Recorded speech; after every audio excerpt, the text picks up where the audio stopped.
کی ایک دن جھاڑو دے رہے تھے تو کوڑے میں وہاں ایک پائی مل گئی ان کو. درہم کہتے تھے اس زمانے میں, وہ یہ پائی کہہ لیجئے, آج کے دور کی پیسہ کہہ لیجئے. ایک پائی. حضرت عمر کے خاندان کا ایک بچہ پاس کھڑا تھا اتفاق سے, تو وہ پائی کسی حساب میں تو آ نہیں رہی تھی, انہوں نے وہ پائی لے کے اس بچے کو دے دی. بچہ بھاگتا ہوا چلا گیا حضرت عمر کے پاس. خزانچی بیت المال بند کر کے گھر پہنچا ہی تھا کہ بلاوا آ گیا. امیر المومنین یاد فرماتے ہیں, ان کے تو دل دھڑکنے لگ جاتے تھے نا حضرت عمر کے بلاوے پر. گئے تو حضرت عمر کے ہاتھ میں وہ پیسہ تھا. کہا کہ میرے بھائی یہ بتاؤ کہ میں نے تمہارے خلاف کیا کیا ہے جو تم نے میرے ساتھ یہ دشمنی کی. الفاظ تھے کہ کل کو قیامت میں امت مسلمہ جب مجھ سے پوچھے گی اس ایک پیسے کے متعلق تو میں کیا جواب دوں گا. جواب دہی کس سے ہو رہی ہے؟ امت مسلمہ جب پوچھے گی. غور فرمایا کہ جب یہ سوائے بجائے اس کے خدا یہ پوچھے گا, ٹھیک ہے یہ بھی بات ہوئی ہے, لیکن محسوس بات یہی ہے کہ جس قوم کا یہ پیسہ ہے جب وہ مجھ سے یہ پوچھے گی تو میں کیا جواب دوں گا. ایک دفعہ کسی ایک نے یہ کہہ دیا تھا کہ یہ بیت المال اس میں خدا کا مال ہوتا ہے, کسی کو کیا حق حاصل ہے کچھ پوچھنے کا. فوراً ایک صحابی نے اس کو ٹوک دیا کہ یہ مت کرو, یہ امت کا مال ہے اور امت کو حق ہے کہ تم سے پوچھے. یعنی وہ ان چیزوں کو تھیوریٹیکل نہیں رہنے دیتے تھے, ذہنی نہیں رہنے دیتے تھے. خدا کا مال ہے, وہ خدا کا مال ہے, ہم سب کا وہ خدا ہے, اس لیے ہم میں سے جس کا جی جائے لے لے, خدا کا جو ہوا تینوں کی تیرے پہ ہو رہا. وہاں یہ ان کو پتا تھا کہ اس سے یہ گنجائش نکالی جا سکے گی کہ خدا کے مال کا محاسبہ کوئی انسان نہیں کرتا. انہوں نے وہیں یہ چیز کہہ دی کہ نہیں, یہ امت کا مال ہے اور امت کے ہر فرد کو حق حاصل ہے کہ وہ تم سے محاسبہ کرے, حتیٰ کہ خلیفہ سے بھی محاسبہ کرے کہ غنیمت میں جو چادریں آئی تھیں تمہارے حصے میں تو ایک ہی چادر آئی تھی, ایک چادر سے تو اتنا بڑا لمبا کرتا نہیں بن سکتا تھا, یہ کرتا کس طرح سے بن گیا؟ خلیفہ صاحب ممبر سے اتر کے جواب دیجئے. ممبر سے اتر کے خلیفہ نیچے آ گیا, کہنے لگا کہ جب تک اس سوال کا اعتراض کا اطمینان بخش جواب میں نہیں دے لوں گا اس وقت میں خلیفہ نہیں ہوں, اس لیے میں نیچے اتر آیا ہوں. اس وقت میں خلیفہ نہیں ہوں. اور بیٹے کو آواز دی کہ بیٹا ذرا ان کو جواب دینا. انہوں نے کہا کہ جو مجھے چادر ملی تھی میں نے وہ باپ کو دے دی تھی, اس لیے 2 چادروں سے یہ کرتا بنا ہے. معترض نے کہا کہ ہم مطمئن ہیں. آپ کھڑے ہو گئے, کہنے لگے اب میں خلیفہ ہوں. کس سے لینا اور کہاں کا دینا عزیزان نے, اس کا اثر کیا تھا؟ ایران فتح ہوا, مدائن دارالخلافہ, اس ایران کی ہزاروں سال کی تہذیب میں وہاں جو نوادرات جمع کر رکھے تھے, جو جوہرات جمع کر رکھے تھے, اس قدر بڑا خزانہ جمع کر رکھا تھا, وہ سارے کا سارا ان عربوں کے ہاتھ میں آ گیا. کل تک جن کا گزارا کھجوروں کی گٹھلیوں پہ ہوا کرتا تھا, اور وہ ذرے سے یال نہیں تھا جو زمین کے نیچے سے ویسے نکل آیا تھا, جانے دے کے انہوں نے اس چیز کو حاصل کیا تھا. مدائن فتح ہوا تو وہاں کے تمام نوادرات اور خزائن اور یہ چیزیں وہ تو مرکز میں بھیجی جاتی تھی, وہ مرکز میں بھیجی گئیں.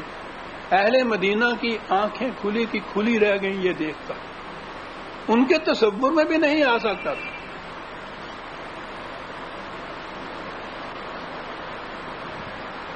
اس کے ساتھ ایک خط بھی تھا گورنر کا, اس نے کہا تھا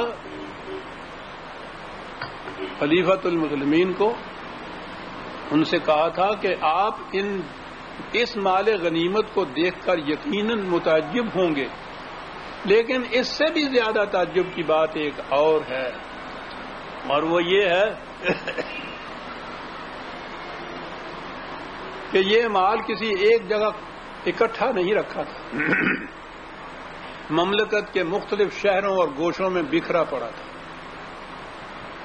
ہمارے سپاہی ان تمام علاقوں میں جو گئے تھے جہاں یہ مال پڑا تھا، وہاں ان سپاہیوں کو دیکھنے والا کوئی نہیں تھا۔ انہوں نے یہ سارے کا سارا لا کے مرکز میں جمع کیا ہے، کسی سپاہی نے ایک سوئی بھی اس میں سے اپنے لیے نہیں رکھی۔ ان کی دیانت اور امانت کی یہ کیفیت تھی۔ حضرت عمر کی آنکھوں میں آنسو آ گئے اور کہا کہ اس قسم کی امانت اور دیانت کی مثال اور کہاں سے مل سکے گی۔ حضرت علی رضی اللہ تعالیٰ عنہ پاس کھڑے تھے، کہا کہ عمر تمہیں پتہ ہے کہ یہ تمہارے سپاہی اس قدر دیانت دار اور امانت دار کیوں بن گئے ہیں؟ کہا فرمائیے، جواب سنیے حضرت علی کی شہادت حضرت عمر کے متعلق۔ فرمایا کہ چونکہ آپ کا دامن پاک ہے اس لیے آپ کی رعایا بھی پاک دامن ہے۔ اگر آپ کی نیت ٹھیک نہ ہوتی تو رعایا کی نیت میں بھی فرق آ جاتا، پھر یہ سپاہی ایسے امین نہ ہوتے۔ سربراہ مملکت کے کردار کا یہ اثر پڑتا ہے اس کے ہاں کی رعایا کے اوپر۔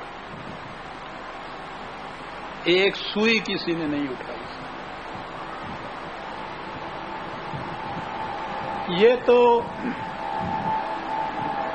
پیسے کا معاملہ ہے، میں سمجھتا ہوں اس میں دیانت داری یہ تو نہیں میں کہوں گا کچھ مشکل نہیں، لیکن عام طور پر ہو سکتی ہے۔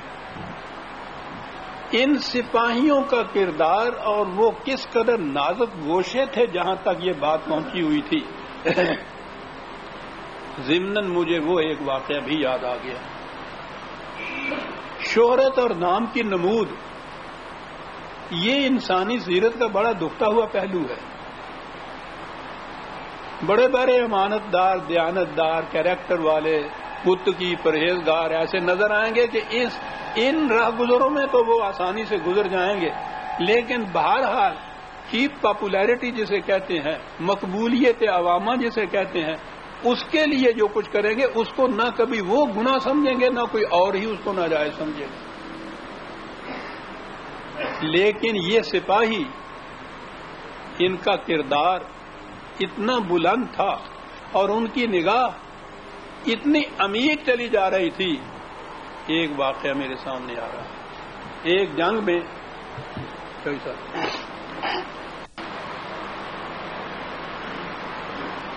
ایک جنگ میں دشمن کا ایک سردار سے وہ اتنا زیادہ جرأت اور بسالت سے لڑتا تھا کہ وہ کسی سے مغلوب ہی نہیں ہوتا تھا اور بڑا نقصان پہنچ رہا تھا۔ سپہ سالار نے یہ اعلان کیا کہ جو سپاہی اس کا سر کاٹ کر لے آئے گا اسے 1000 دینار انعام دیا جائے گا۔ دوسرے دن لوگوں نے دیکھا کہ اس سپہ سالار کے خیمے کے باہر اس سردار کا سر پڑا ہوا تھا اور کوئی شخص اس کے قریب نہیں تھا۔ سپہ سالار نے اعلان کیا، کوشش کی معلوم کرے کہ کون ہے جو کاٹ کے یہ پھینک گیا ایسا، یہاں کوئی نہ آیا۔ انہوں نے اعلان میں قسم دے دی کہ جس نے یہ کیا ہے اسے میں قسم دیتا ہوں کہ وہ آ کے مجھے بتائے۔ سپاہی آ گیا، اس نے کہا کہ یہ تم نے یہ کیا ہے، یہ کاٹ کے رکھا؟ کہنے لگے ہاں میں نے کیا ہے۔ کہنے لگے کہ یہ اتنا بڑا کارنامہ تھا، تم نے خدا کے کیوں نہ بتایا؟ کہا کہ یہ میرا فریضہ منصبی تھا اور فریضہ ادا کرنے کے لیے ضرورت نہیں ہے کہ بتایا بھی جائے کہ میں نے ادا کیا۔ سپاہی